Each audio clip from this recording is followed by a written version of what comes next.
বন্ধুরা, আমরা তো সবাই অনেক স্টাইলিশ আংটি ইউজ করে থাকি।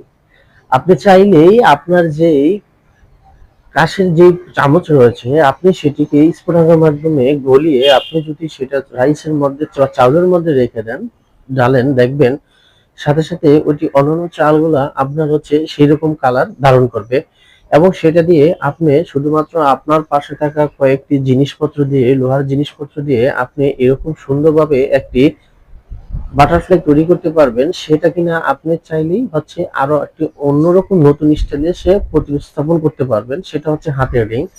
আমরা কম বেশি সবাই হাতের রিং অনেক বেশি পছন্দ করি। আপনি চাইলেই সেটাও হাতের রিং হিসেবে ব্যবহার করতে পারেন। দেখেন, এই ভিডিওতে মূলত এই জিনিসটাই দেখানো হয়েছে। শুধুমাত্র আপনার নিজস্ব চিন্তাধারার মাধ্যমে আপনি নতুন কিছু ফুটিয়ে তুলতে পারবেন, এবং যেটা কিনা অনেক বেশি ফ্যাশন এবং স্টাইলিশ হয়ে দাঁড়াবে। তো ভিডিওটি কেমন লেগেছে অবশ্যই কমেন্ট বক্সে এসে কমেন্টস করে জানাবেন। ধন্যবাদ।